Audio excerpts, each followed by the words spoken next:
What's up, 10 Scale Squad? This is a Redcat Everest 10, a glorious 10th scale budget spec crawler that performs better than it has any right to. I mean, you can twist this chassis in half. Look at the dang articulation here, and I really love how you see the little Redcat logo on the chassis here. And this thing is super capable, really cheap, simple, easy to work on. There's nothing to it. Pretty impressive what you can get for less than 200 bucks. But I do have a confession. This is not my Redcat Everest 10. This is Ethan's. My Everest 10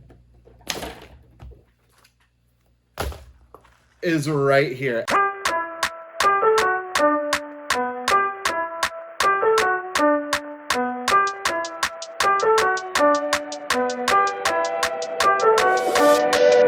This one, it's been modified a little bit.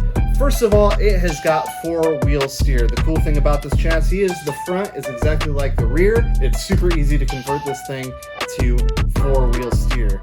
I also got this energy cage for it. No more Lexan body for this thing. It is running a Hobbywing quick run brushed crawler ESC. It's got an Arma, I think this is like a 15-turn motor in it. It's got a Spectrum receiver. And it's got cheap little budget spec Hexfly servos front and rear to take care of the steering. And it's got these super aggressive crawler tires on it. I don't remember where I got these, but they were pretty budget spec and they are really aggressive and they perform really, really well.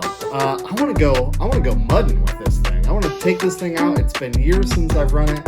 I want to take it out, run it through the mud, get it dirty, but I don't want to destroy it. I don't want to take my chances. I want to protect this thing, and I've got all the stuff to do it. So today, I'm going to show you how to make one of these RCs, or just about any RC, completely waterproof. And then we're going to take it out, we're going to run it through the mud, we're going to run it through the water. We are going to abuse this thing, and see if it survives. Place your bets. So we are going to protect the bearings, the gears, and the electronics on this thing just to keep it safe from waterproof. Now, this Hobbywing ESC is waterproof right from the factory, so there's not too much we're going to have to do there, but really nothing else is. Maybe these servos. Maybe. I guess we'll find out. So step one is going to be disassembling this thing, taking off the wheels and tires, and getting down to the axles. Now, you'll notice my Everest 10 does not have drive shafts. So it's not going to work like that, but we'll get to that later. So step number one is just going to be to start tearing this thing apart. Let's get to it. Okay, I've got the front, is this the front? Yeah, this is the front. I got the front axle ripped apart, as you can see here, and looking inside the axle housing, yeah, this thing has absolutely no grease in it whatsoever, and look at the state of those bearings. Yuck. Yeah, this thing has never been maintained and always run hard, put away wet, you know the routine. So what we are going to do is we're going to pack this full of grease, and we're also going to lubricate these bearings. Adding oil to the bearings will help, you know, obviously oil and water don't mix, so that will help keep water and moisture out of here and just fight against further corrosion, because this is looking, yeah, she's looking like a JC Penney gal. So right here we have the Moo Slick. This is industrial grade, so you know it's good. This is from Cal RC. They make some incredible products. And if you're wanting to waterproof your rig or just maintenance it in general, go and check out their site. They have a lot of cool stuff. We're going to use this on the bearings because this is going to give the bearings a thin protective film, a water-resistant film, and it's going to help lubricate as well as stop corrosion and stop that water from getting in there and, you know, making it nasty. I'm going to apply this liberally. Way too much. Way too much. Perfect. Yeah. Yeah. Oh, that's spinning better already. Ooh, and it smells good too. And now I'm going to use the Cow RC Utter Butter to just glob a big old glob of goo in there. This is going to obviously lubricate the diff as well as keep water out. That is the name of the game. They even give it to you in this handy dandy little turkey baster here. Oh yeah. Yep. There we go. Just a dabble, do ya?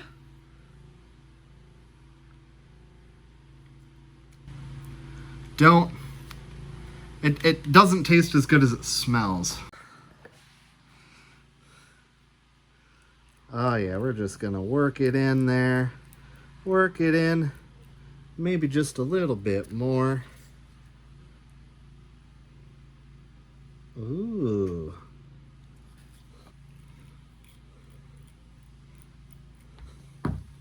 Put in a little bit of waterproof grease behind this bearing just to keep the water out.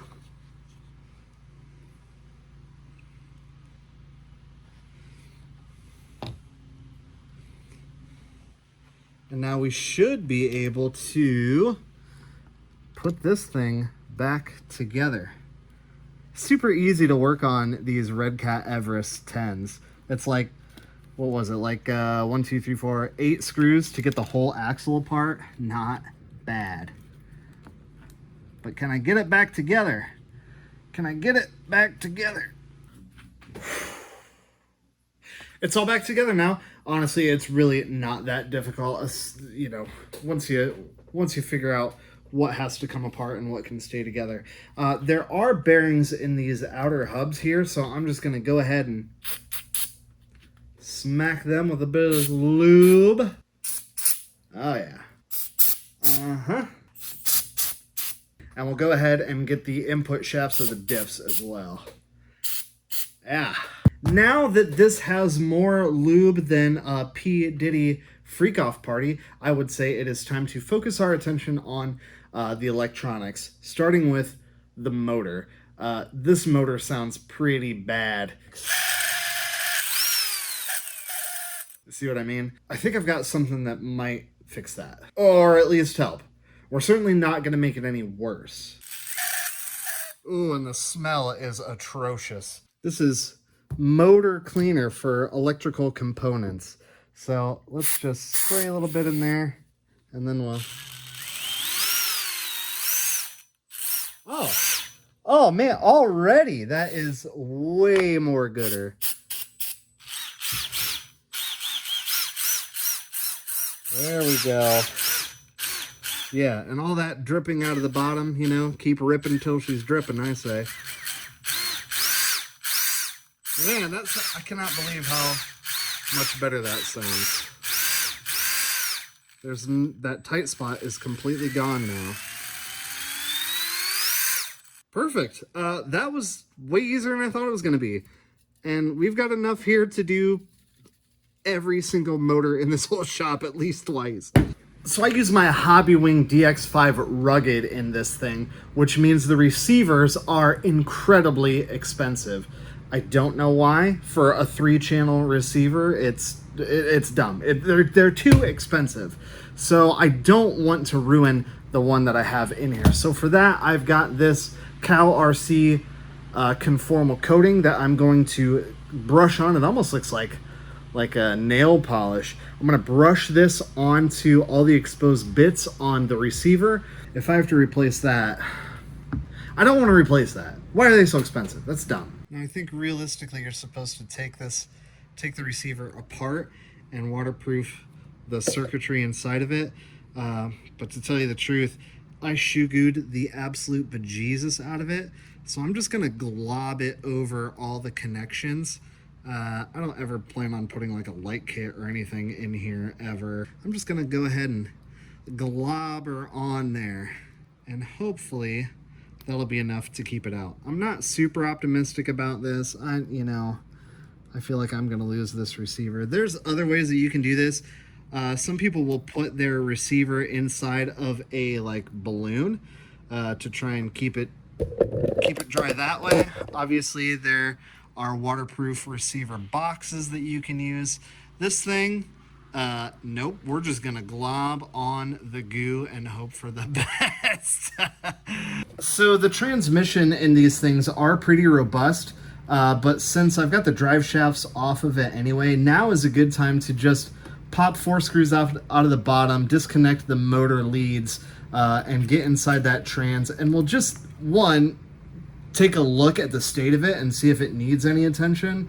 And then we can go in there, you know, spread some waterproof grease around if we need to, and just make sure that all those bearings inside the transfer case and the transmission, all that's good to go. Okay, I got the transmission apart and oh boy. Yeah, she's looking... I'm reminded of my childhood, just years of abuse and neglect. So we are going to use bearing lube on this bad boy. Oh yeah. Oh yeah, that cleans it up real nice. Just go ahead and massage it into those bearings there. Oh, already that is much better. And now I think just to leave no stone unturned, we're going to add some waterproof grease into this gear set, because right now there is nothing. It's just dry. So any water that does get in here, we're going to make sure that it doesn't further corrode these poor bearings. Other than that, the transmission looks pretty okay. The gears don't look like they're worn down. Oh, that feels very nice. That is way more gooder. I didn't realize this until moments ago, but these super budget spec crawler tires that I do really like are actually 2-piece wheels. Almost like those old Widowmaker wheels, like split rims that you would see on old trucks. This is the same kind of design. So the rim is actually split long ways down the middle and it's sandwiched together, which means there is a gap between the 2 pieces of the wheel. Normally, you would want that wheel to be totally sealed. You don't want water getting past the rim into the foam inside of the tire, because that is going to fill up with water. And once water gets in your tire foam, you are never, ever going to get it out. Trust me. And normally it's just a little hole drilled on the inside of that rim that you can cover with like maybe Gorilla Tape or even shoe goo, and you can keep that water out.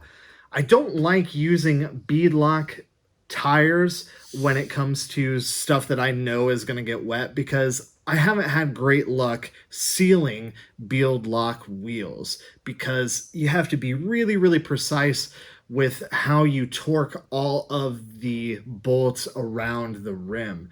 You know, if some of them are too tight, it could pinch that bead and there is water penetration right there. Or if you snug them all up and the ring isn't perfectly level on there, it's going to let water through. So I'm sure there are people out there that are calling me an idiot. You're just not putting beadlock wheels together correctly. I mean, yeah, okay, probably.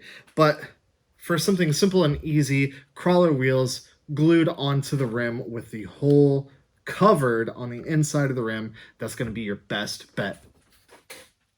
Freaking fly. That's going to be your best bet for keeping water out of your foams if you're going to be doing water crossing, mud crossing, stuff like this that I'm going to do. Let's put the wheels on, and we also have to fit drive shafts. I don't have any drive shafts for this thing, but Ethan does have that stock Everest 10 sitting right over here, and that has drive shafts on it. Normally I'd be like, hey, help a brother out, but Ethan's not here, so...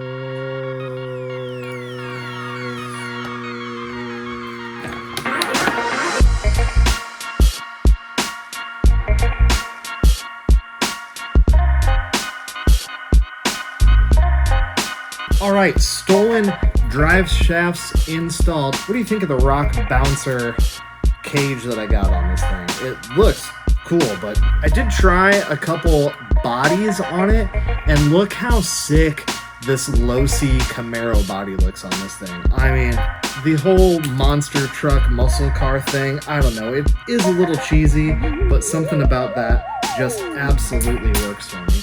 I did not waterproof the battery, and this is a soft pack battery, so not ideal at all. Now that we are done wrenching on this thing, now is the fun part. Let's go out and find some mud.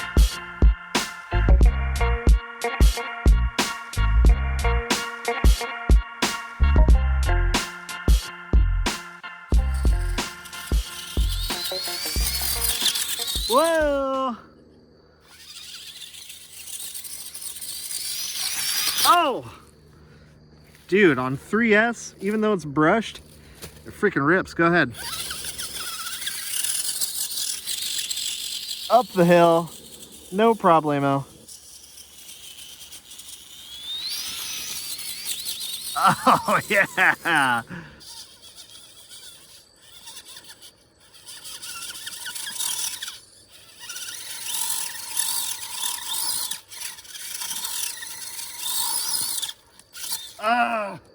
One more shot.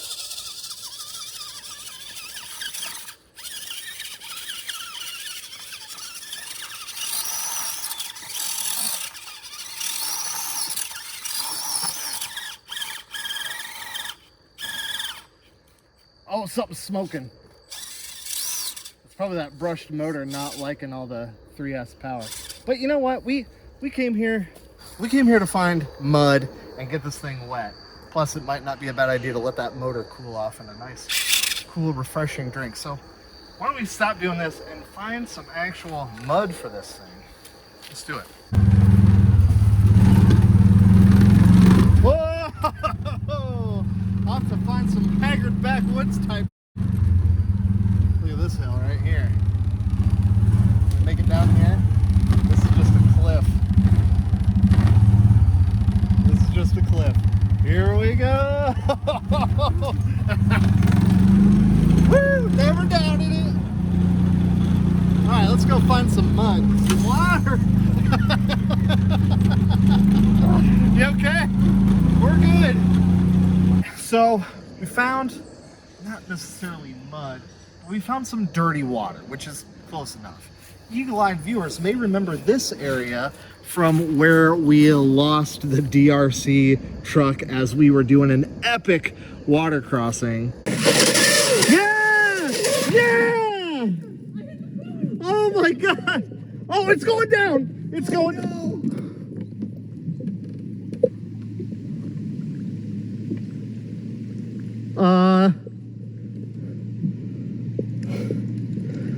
Uh-oh. And we never found it again.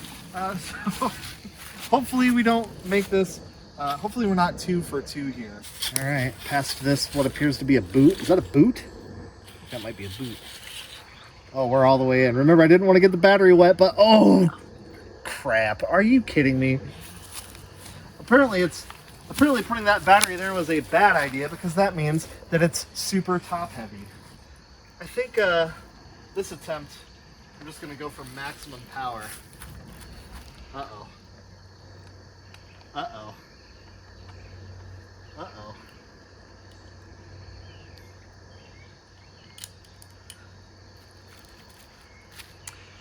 That's not good. My conformal coating must not have worked as well as I had hoped. Well, that's great news. That's great news. What do you say we let this dry off? And then we'll try it again. It's the next day. I let this thing dry out and it does work, except in the chaos, it appears as though we lost a front servo. I tried switching the leads around, like switching the channels, so the front servo was plugged into the rear servo and vice versa. And no dice. So I know that it is the servo that is dead. I don't have another servo in stock, but Ethan's Everest 10 is right here, but Ethan's not here, so...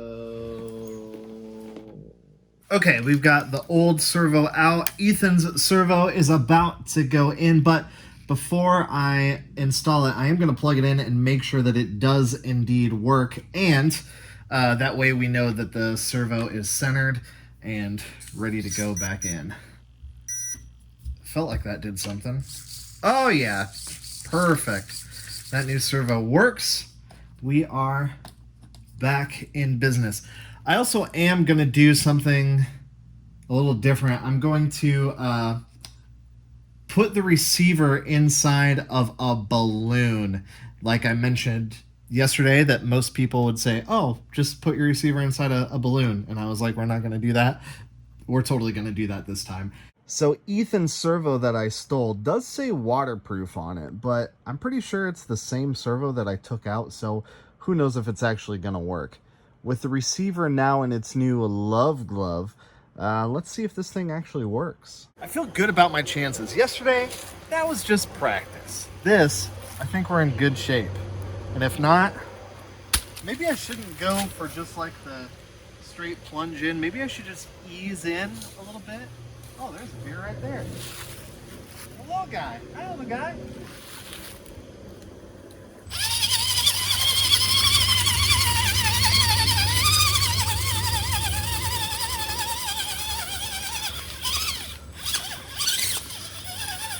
Absolutely loving it. Except for that.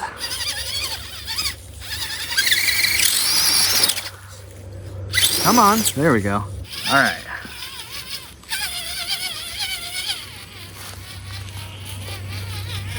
Definitely not as deep as we were yesterday. Oh, look at the water getting spit out of the motor.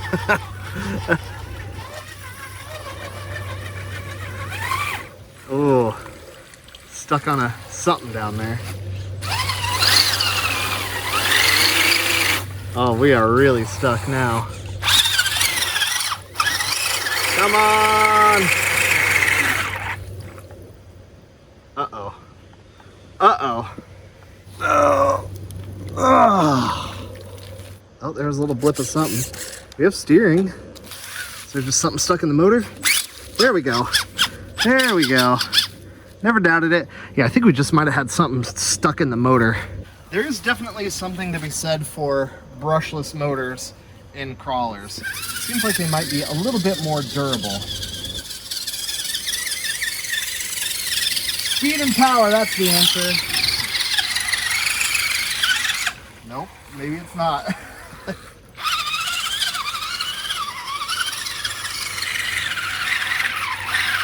Come on, baby.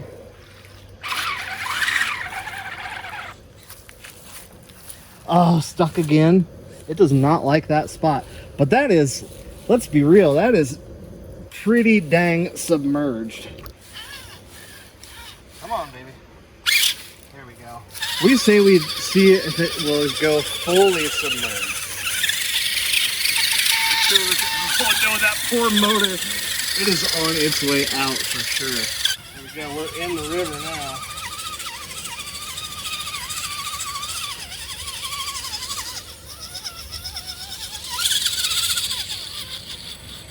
Right over here is where it starts to get real deep. There we go, we're fully under. Oh no! It's a little top heavy, I guess. I don't know.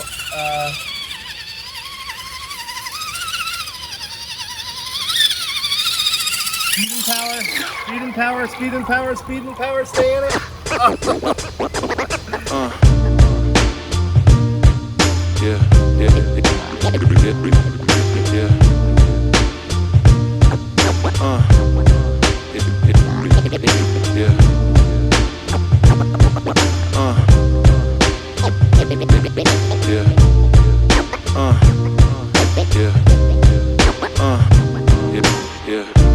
So the Everest 10 might be a little top heavy to go fully submerged, but it absolutely loved going through the water. And as long as I kept it from going fully underwater, it was pretty unstoppable. I think with a brushless motor and a better way to mount the battery, maybe lower down, this thing would be bulletproof. I haven't driven this truck in about 2 years, and it was great to get it out and running again. I'd forgotten how good of a rock bouncer it is, especially with four-wheel steer. Now that I have all the waterproofing sorted, I was confident that I could splash around all day. Until... literally, as we were finishing, the axle just broke apart. Oh, can you see that? Right in there, the knuckle is broken. And I think the axle, the drive pin is missing out of the axle. Yuck. But the bearing still looks lubricated. Hey! Thank you so much for watching.